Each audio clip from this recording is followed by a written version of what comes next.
Bonjour à tous et bienvenue pour un nouvel épisode en duo, un dernier épisode dans ma série qui me permet de clôturer le thème de l'expression de soi et de comment est-ce que on le fait à partir du style et de la féminité. Alors aujourd'hui, je suis ravie d'accueillir Aurélie Bourdin, qui est la fondatrice de Terre de Sienne et qui est spécialiste du conseil en image de soi. Nous allons partager une conversation que j'espère inspirante pour mettre de la clarté et répondre à la question suivante, c'est-à-dire de quelle façon est-ce qu'on peut, en assumant pardon, son style, on peut être un levier au service de notre épanouissement et de notre bien-être. Bonjour Aurélie et merci d'avoir accepté mon invitation. Bonjour Barbara, bonjour à toutes et tous. Je suis très honorée, je suis très heureuse d'être ici. Je suis ravie d'être dans cet espace que je sais être un espace de bienveillance, d'écoute et de plaisir. Merci. Avec grand plaisir. Pour introduire, mon invitée Aurélie, j'ai envie de remonter, à comment nous nous sommes rencontrés. C'était en mai 2023 lors d'une immersion d'entrepreneurs avec Lisa Gounon. C'était, aux alentours de Montpellier et à l'époque, j'avais rencontré la jeune femme que tu es, pétillante, lumineuse et tu m'avais accompagnée avec d'autres femmes pour nous habiller à l'occasion d'un shooting dans le cadre de la promotion de Bac, un service enfin une formation qu'offre Lisa et j'avais été, intriguée par ta façon de faire, de la magie, d'opérer et de ce que j'ai envie de dire, c'est de mettre en valeur les femmes et j'avais vraiment eu cette sensation que tu ne les transformais pas, mais que tu les aidais à se révéler avec, bah, ce que tu avais à disposition, c'est-à-dire pas un magasin. Tu avais pris quelques tenues et puis Lisa aussi et tu étais restée dans mon environnement. J'avais vraiment été touchée par,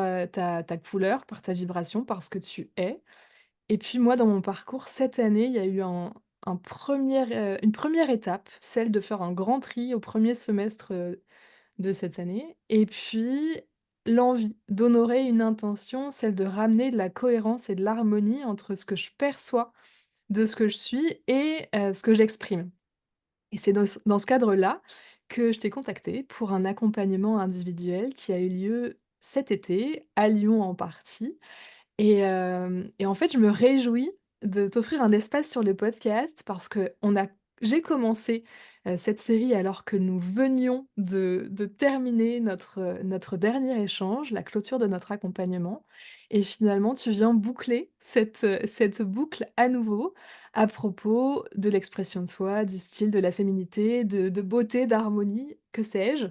Donc voilà, je suis très heureuse de te recevoir sur le podcast. Est-ce que tu serais d'accord pour te présenter? Oui, déjà merci parce que cette introduction elle est quand même vraiment canon. Je pense que je vais t'embaucher pour ma com. Tu en parles si bien. Oui, donc je suis Aurélie Bourdin. Effectivement, j'ai fondé Terre de Sienne en 2018 suite à une reconversion professionnelle. Avant ça, j'ai travaillé finalement dans la vente et notamment dans la vente de vêtements pour femmes, de jolies marques. Et j'étais manager, formatrice de vente jusqu'à ce que j'ai besoin de mettre davantage de sens dans justement ces conseils que je pouvais apporter aux femmes. Et j'ai décidé donc de me former au conseil en image. Donc je suis diplômée d'État de ce métier qui est un métier magnifique en plein essor. C'est un métier qui est finalement très jeune, qu'on connaît encore peu, voire pas, voire mal, et qui du coup a de beaux jours devant lui et j'en suis ravie. Je suis ravie de contribuer justement à faire découvrir ce métier. Et ce métier, il m'a permis aussi de comprendre qu'il y avait plein de façons, autant de conseiller et de conseiller en image finalement que de façons de le vivre. Et voilà, et c'est vrai que par exemple, on connaît ce métier par le biais de Christina Cordula, qui est quand même aussi la personne qui a médiatisé, je ne sais pas si on dit ça comme ça, mais en tout cas qui a permis de montrer ce métier et qui l'a plutôt abordé sous l'angle du relooking, avec cet esprit un petit peu, clairement pour faire de l'audimat, mais clairement d'avant-après, un petit peu spectaculaire. Et puis, moi, je me suis dit que j'avais pas du tout envie de procéder de la sorte et qu'au contraire, mon objectif premier était vraiment de permettre aux femmes, alors les femmes parce que c'est le public que j'ai choisi d'accompagner. On en reparlera peut-être après, mais en tout cas, parce que c'est le public avec lequel je suis le plus à l'aise, déjà lié à mon cadre professionnel précédent, et aussi parce que c'est ma contribution au monde, à l'émancipation des femmes, et c'est pour ça que j'ai choisi ce public-là. Et donc, mon objectif premier, il est vraiment de rendre les femmes autonomes, de leur permettre de retrouver justement cette indépendance du choix, indépendance de pouvoir finalement se montrer telles qu'elles sont vraiment. Et tu l'as dit très très bien tout à l'heure, pour moi, c'est vraiment une histoire non pas réellement de style et encore moins de relooking, mais vraiment d'harmonie et de cohérence. Euh, et voilà, permettre en tout cas au plus grand nombre de pouvoir montrer ce qu'elles sont à l'intérieur. Tu es une très belle ambassadrice, de ce nouveau métier ou de cette façon d'accompagner et je suis honorée moi de te recevoir sur In The World. Ce que je ne t'ai jamais demandé, c'est pourquoi est-ce que ton entreprise s'appelle Terre de Sienne? Hmm. Alors, Terre de Sienne, qui d'ailleurs vient de vivre une refonte et qui a pris un S à terre qui n'existait pas auparavant. Mais le fond est le même. C'est qu'en fait, lorsque j'ai donc fait mes études de conseillère en images, je suis tombée en amour des couleurs. Il s'avère que je travaillais justement pour des marques de vêtements assez haut de gamme et du coup, on était obligé d'être, on était uniformisé et donc les couleurs principales étaient les bleus marines et les noirs. Je rappelle que le noir n'est pas une couleur. Donc, quand j'ai arrêté de travailler dans le prêt-à-porter pour femmes et que j'ai commencé cette formation de conseillère en images, eh bien, j'ai découvert les couleurs et ça a été vraiment une connexion mais très très très puissante et qui s'est complètement développée. Enfin, je veux dire, c'est exponentiel l'histoire depuis que je pratique notamment la colorimétrie. J'ai vraiment un grand amour des couleurs et dans ma formation, à un moment donné, il y avait une liste de toutes les couleurs existantes. Enfin, peut-être pas une liste exhaustive, mais en tout cas une grande partie du nom des couleurs. J'ai trouvé ça fascinant de voir que chaque couleur portait un nom précis et que donc les couleurs étaient précises en fait. Et j'ai lu toute la liste et je suis tombée sur le nom Terre de Sienne. Et donc là, ça a fait un combo. Le premier, c'est qu'il fait partie de ma propre colorimétrie, parce que je suis en colorimétrie automne et que le Terre de Sienne est une couleur forte de cette palette automnale. Ensuite, parce que j'ai des origines italiennes et que donc, quand j'ai lu Terre de Sienne, je me suis dit, mais oh c'était vraiment, vraiment vibratoire. Ensuite, parce que, bah oui, effectivement, cette terre, je la trouve très. En fait, elle fait écho à tout ce qu'il y a de plus naturel, je trouve, de plus brut et à la fois de plus beau. Enfin, vraiment, c'est brut et beau. Et donc, voilà. Et puis, mon amour des mots a voulu que j'ai entendu, en lisant Terre de Sienne, j'ai entendu terre à soi, retrouver sa terre à soi. Et je me suis dit que ben, là, ça faisait vraiment un combo parfait dans ce que j'avais envie bah, de proposer aux femmes, retrouver leur terre. Merci infiniment pour ton partage, je suis très heureuse d'avoir posé cette question. Parce que je n'étais pas certaine, en fait, tout à l'heure en préparant notre échange, je me suis dit: «Écoute, je comprends pas, je croyais que terre était au singulier et j'y vois un S». J'avais l'impression d'être passée à côté de quelque chose et dans la vibration, ça change quelque chose pour moi. Donc je suis ouais, vraiment très heureuse que tu l'exprimes, peut-être en 1 chez chez nous avec Heal the World et merci, c'est généreux, et peut-être aussi que ça vient, mettre de la consistance sur pourquoi est-ce que je me suis reliée à toi. C'est probablement p aussi pour ton amour de la couleur. Moi, j'étais pas, je ne revêtais pas ni de noir ni de bleu marine, mais j'avais une tenue d'infirmière, donc toute de blanc vêtue, et quelque part, je sens que j'ai besoin aujourd'hui de nourrir des espaces qui ont été privés d'expression de soi et qui se sont, conformés à quelque chose de standardisé, d'uniformisé pour, les raisons qui sont propres, à ces institutions-là et leurs, voilà, leurs valeurs. Mais de plus en plus, j'ai cet élan, cette envie que chacun et chacune s'autorise à porter de la couleur, à rayonner parce en termes vibratoires, ça a vraiment, ça a un impact. On vient nourrir en fait, sa vue, on vient nourrir ses sens avec la couleur. Heu, peut-être que tu aurais envie d'aller un peu plus loin sur, la couleur? Est-ce que ça te Et ça parlerait ce thème? ça Ouais, m'inspire est-ce que toujours la couleur. Alors, j'ai envie, en effet, d'aller un tout petit peu plus loin que ce que tu nous partages en disant qu'en effet, on a parfois envie de porter de la couleur et j'aime bien préciser qu'il est bien de porter ces couleurs parce que finalement, porter de la couleur, ça ne veut pas dire grand-chose. D'ailleurs, les couleurs, si on ne les compare pas entre elles, elles n'ont pas vraiment de substance. Enfin, il faudrait pouvoir vraiment comparer une couleur avec une autre pour pouvoir se permettre de dire qu'elle est claire, qu'elle est sombre, qu'elle est lumineuse ou qu'elle est terne ou pastel, etc. Et du coup, j'aime bien cette confrontation aussi, et je suis assez d'accord qu'il y a de la vibration dans tout ça. Et finalement, quand on a envie de porter de la couleur, eh bien, c'est de s'assurer que l'on porte les couleurs qui nous représentent, qui nous soutiennent, parce qu'il y a des couleurs qui peuvent nous écraser, en fait, et qui peuvent finalement ne pas nous rendre service du tout dans l'énergie qu'on avait envie au départ d'avoir ou du besoin qu'on avait tout simplement au départ. Et donc les couleurs, elles ont toutes une expression, mais j'aime bien me dire que elles nous sont propres. C'est-à-dire que tu sais, souvent on peut dire que, je sais pas moi, le bleu marine, il est utilisé en politique parce que il va être plus lumineux que du noir, et que donc il va nous apporter dans notre inconscient collectif une notion de confiance et d'écoute et de calme et de voilà de profondeur. Donc du coup, on l'utilise comme ça. Et moi, j'aime bien aussi rappeler que les couleurs, elles ont aussi une histoire qui nous est propre et qu'il y a des couleurs, en effet, dans l'inconscient collectif qui ont des histoires plus ou moins communes, type le kaki pour l'armée, le rouge pour le Père Noël, enfin voilà, c'est ce type d'association qu'on peut faire. Mais les couleurs, après, au-delà de ça, elles peuvent aussi parler d'une expérience, d'une histoire, d'une empreinte qui nous est propre dans, voilà, dans notre passé. Et donc, je trouve que c'est aussi important de s'y référer pour savoir si elle va nous rendre service ou si on a vraiment envie de la porter.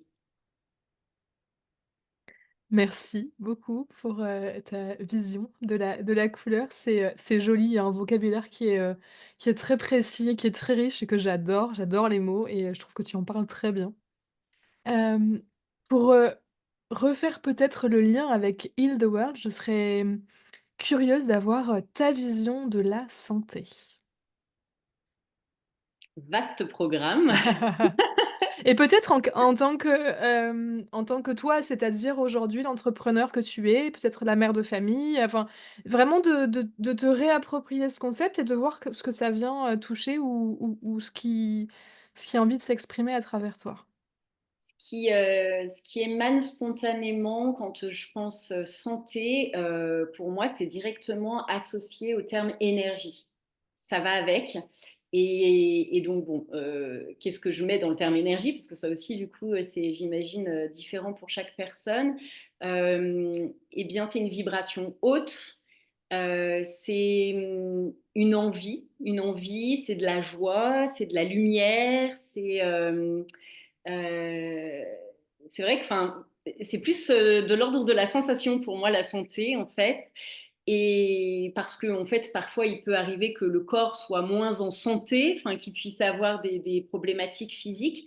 Et pour autant qu'on se sente en santé, qu'on se sente en bonne santé, qu'on se sente avoir un psychique qui va bien, en fait. Donc, donc oui, il y a vraiment cette idée de plutôt émotionnelle chez moi. Enfin, c'est un peu comme ça que je le ressens.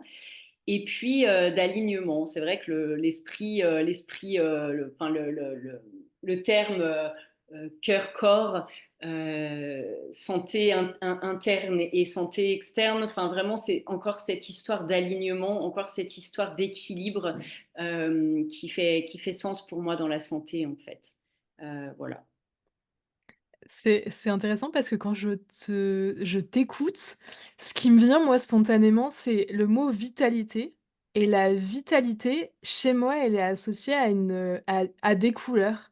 En fait, je le perçois à travers l'autre dans la façon dont probablement dont il est nourri énergétiquement aussi et ça se sent, en tout cas, moi je le perçois vraiment avec mes sens par la couleur qui et probablement la lumière en fait. Au-delà de la couleur, c'est la lumière qu'il ou elle émane.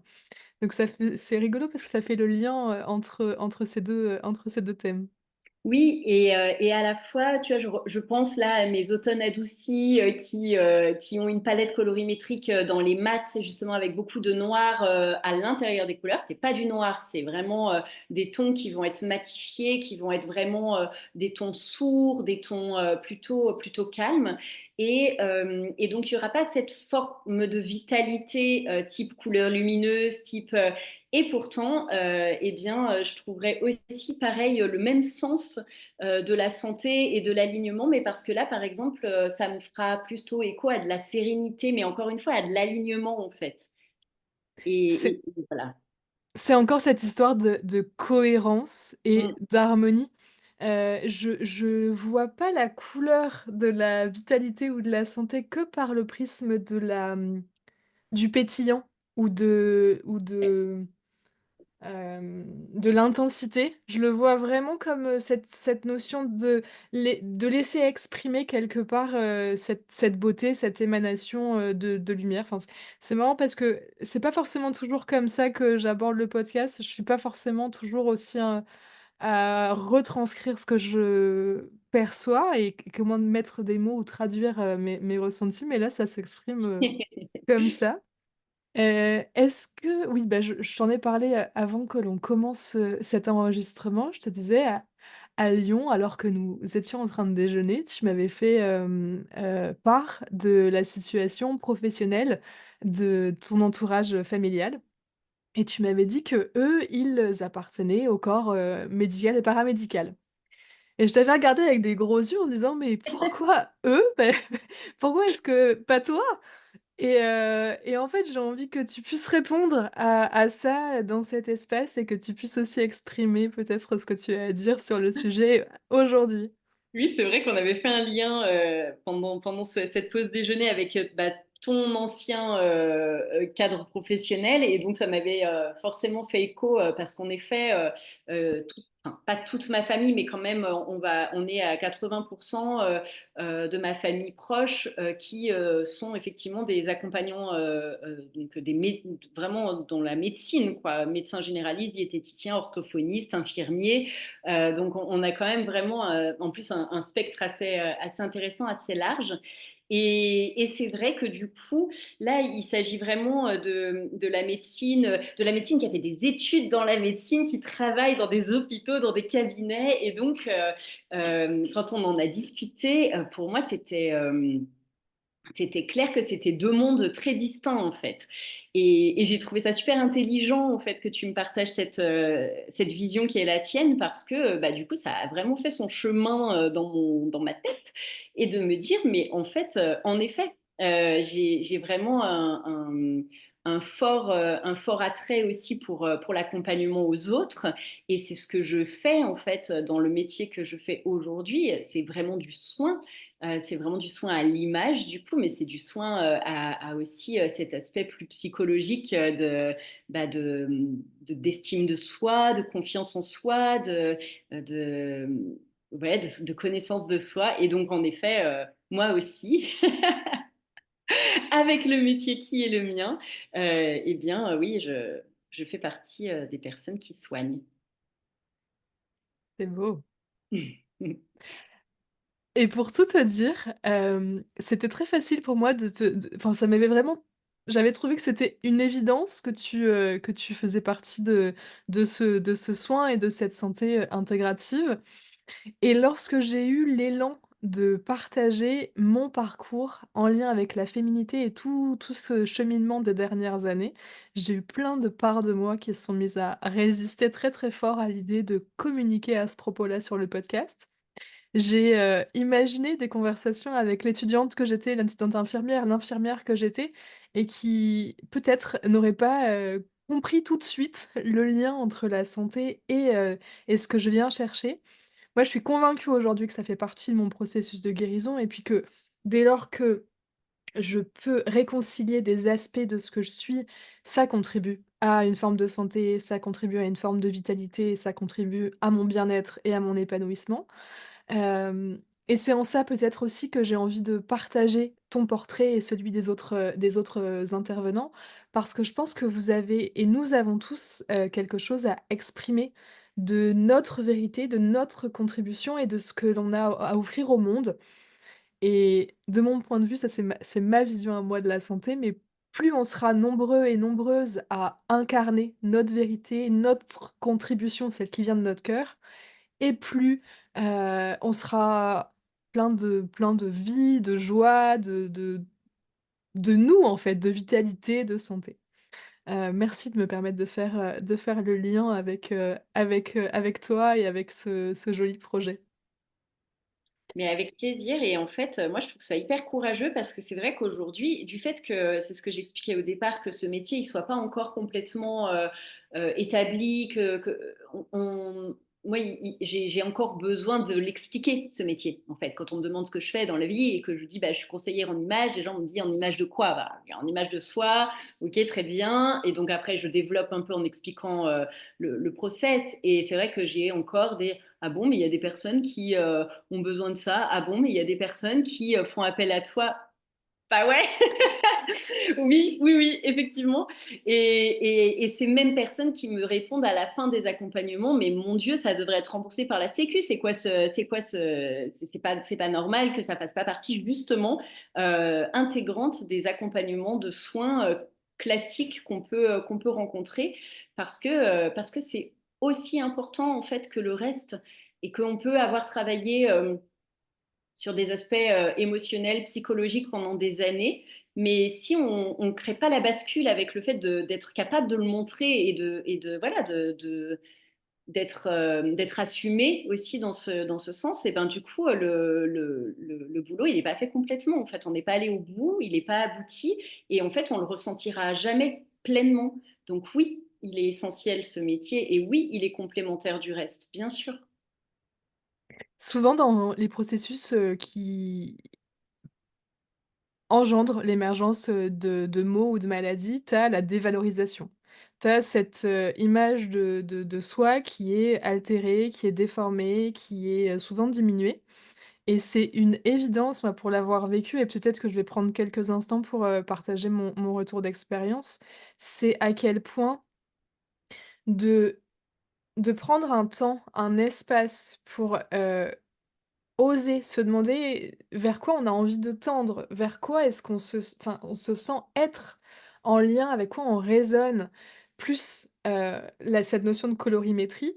Moi, pour tout avouer, quand je suis arrivée, tu m'avais, proposé un questionnaire et je t'avais dit, moi, les couleurs que je ne porte jamais, qui n'existent pas dans ma fonderie, c'est l'orange, le jaune et je crois qu'il y avait le vert aussi, et je suis ressortie en me disant: «Oh là là là là là là!» Il y a tout un processus de conditionnement et d'avoir voulu mimer ce que je voyais beau chez les autres et aussi le poids des couleurs. Je me souviens que le orange, je m'étais dit: «Mais jamais de la vie, ça va pas du tout à mon teint» et en fait, j'avais jamais ne serait-ce qu'exploré parce que je m'étais posé la limite de: «Non mais ça ne va à personne», tout comme, le jaune, et c'était surprenant de voir mon corps lors de la séance qui réagissait et qui s'ouvrait véritablement aux couleurs et qui laissait, circuler en fait la vie. Je sentais qu'énergétiquement c'était très, très riche et que je me sentais nourrie et je suis rentrée, de cette expérience avec, comme première action, le changement de mon linge de maison. Je t'avais partagé ça en te disant: «Écoute, c'est fou parce que je pensais que ça n'irait pas sur cet aspect-là» et en fait, c'est venu vraiment me permettre d'ouvrir un nouveau chapitre de vie et d'oser des couleurs que j'osais pas et qui me soutiennent. Enfin, je sens que régulièrement, je me sens nourrie de ces couleurs et aujourd'hui, elles n'appartiennent qu'à moi. Et je suis très contente de nourrir cette histoire et cette relation de moi à moi, mais aussi de moi avec mes couleurs. Ça n'empêche que si j'ai envie de porter des couleurs que je portais avant, je m'autorise à le faire évidemment, il y a pas de limite, mais il y a quelque chose de joyeux, de pétillant à aller explorer, à trouver, à raisonner avec, tout un nouveau champ des possibles. Voilà, il y a ça et puis il y a aussi, de retrouver quelque chose de ce que je capte, de ce que je suis. Quand je me, vois dans le miroir, maintenant de plus en plus souvent en fait et avec lequel j'étais pas forcément en lien avant notre accompagnement.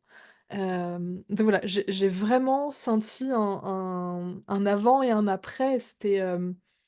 C'est tombé à au moment qui était juste pour moi et ça vient dans un processus de réconciliation de tout l'être que je suis et d'oser, d'assumer aussi, cette féminité, ce féminin que je voulais, je crois, cacher en tout cas, peut-être, je sais pas ce que pourrait être le mot, mais de le contenir et en fait, non, non, il a très envie de s'exprimer aussi, ce féminin.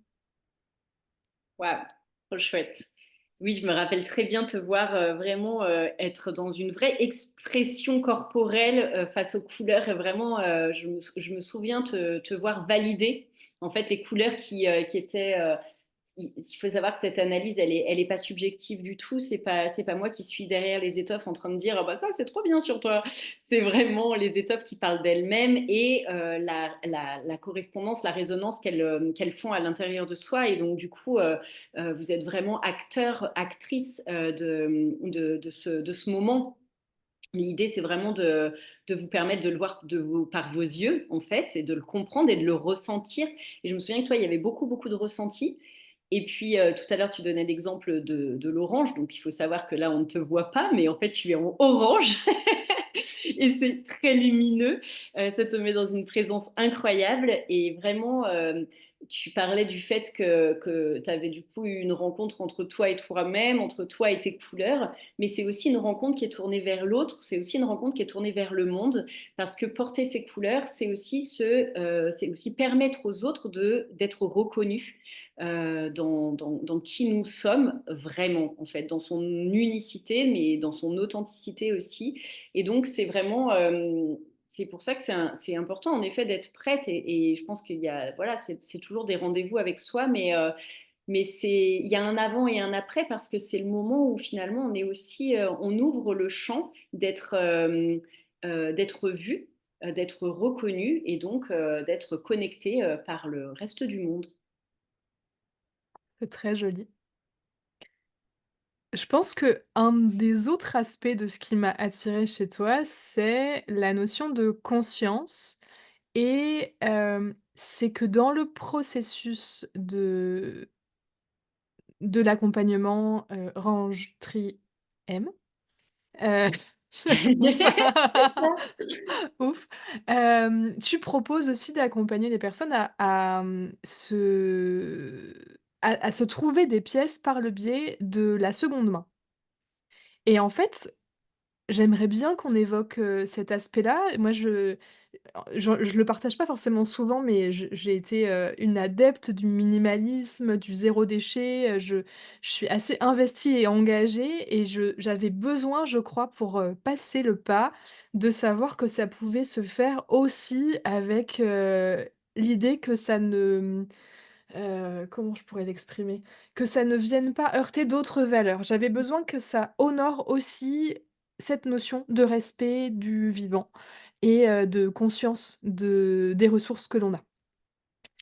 Oui, Et effectivement, là, on est sur une valeur très forte pour Terre de Sienne et pour moi, c'est que quand j'ai eu envie de faire ce métier, de créer cet accompagnement Range Triem, effectivement, c'était dans l'idée de permettre, donc, je l'ai dit tout à l'heure, aux femmes de se reconnecter à leur naturel, à leur essence, et donc de s'extraire des injonctions auxquelles elles répondaient et auxquelles elles répondent encore, de la féminité, justement, du style, des tendances, de ce qu'il faut, de ce qu'il ne faut pas, de ce qu'on doit, de ce qu'on ne doit pas, et aussi des conditionnements et notamment beaucoup éducatif et culturel parce que tout part de là. Donc, des choses qu'on ne se permet pas parce que on ne nous les a pas permises ou on nous les a interdites à un moment donné de notre vie. Et j'ai oublié ce que tu me demandais, ça m'arrive souvent. Je te je te proposais de faire le lien entre la conscience et le fait que Oui, tu voilà, exact, pardon. Et du coup, donc ça, c'était la première chose. Et en effet, la seconde de valeur vraiment très forte, c'est de remettre de la conscience dans tout ce que l'on fait au quotidien, donc en l'occurrence de s'habiller, d'avoir vraiment de la conscience dans le choix que l'on fait, que ça réponde à notre météo interne, à un réel besoin, une envie, à vraiment être soutenant au quotidien. Et aujourd'hui, je crois que ça a échappé à personne. Enfin, j'espère, parce que là, quand même, ça fait un moment qu'on le dit. La mode est vraiment le deuxième plus gros pollueur du monde. Et cette planète, elle est précieuse. Et je crois et je crois qu'en fait, c'est important qu'on se sente concerné par ça.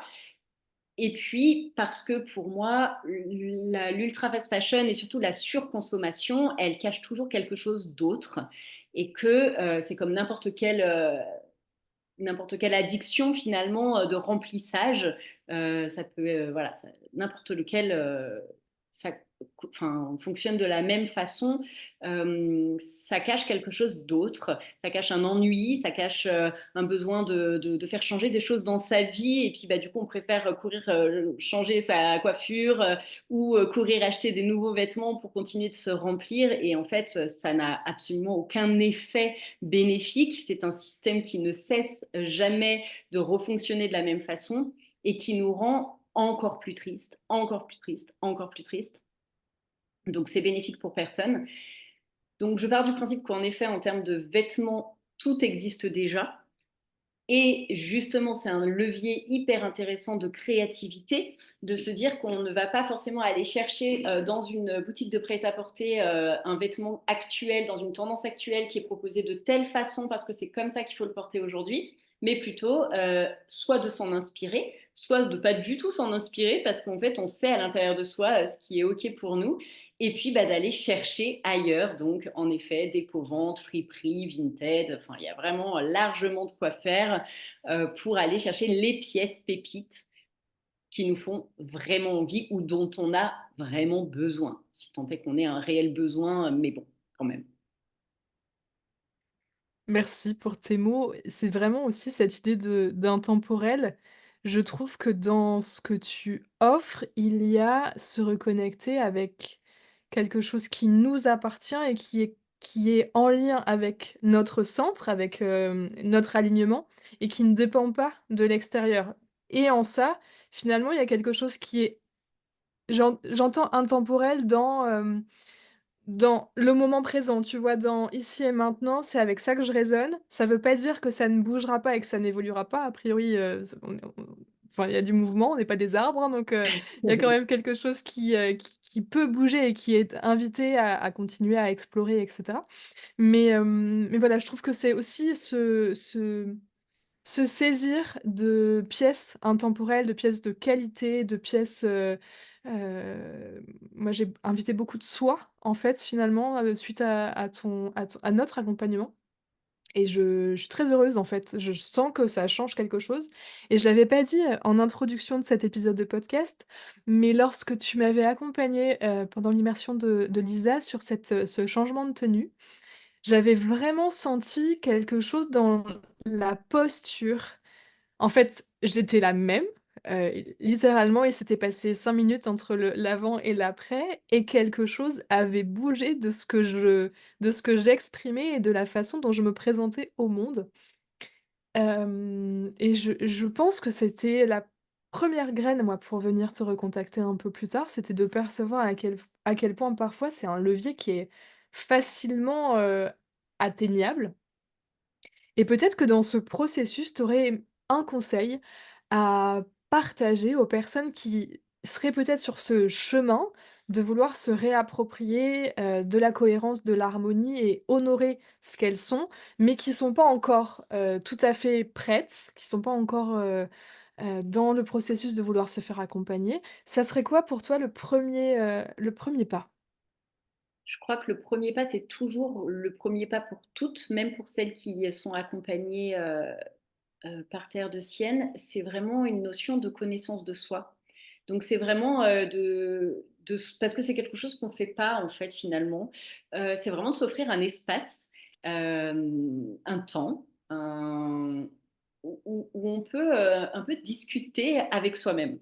Une petite conversation, un petit, papotage avec soi, tout en se posant des questions et d'y répondre en fait le plus simplement possible, mais du besoin en fait, tout simplement. De quoi est-ce que tu aurais besoin aujourd'hui? À quoi est-ce que tu aimerais ressembler? Qu'est-ce qui ferait que tu te sentes parfaitement bien dans tes babouches? Qu'est-ce que tu aimerais oser mais que tu n'oses pas aujourd'hui? Et de comprendre en fait, d'essayer de se poser des questions et pour y arriver, il faut toujours quand même s'octroyer un temps dédié parce que sinon, bah, évidemment, on a toujours autre chose de mieux à faire et puis c'est juste pas naturel. Donc en fait, voilà.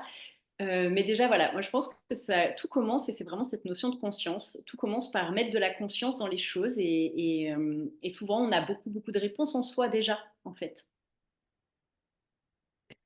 Peut-être que moi j'ai envie de partager, quelque chose de complémentaire.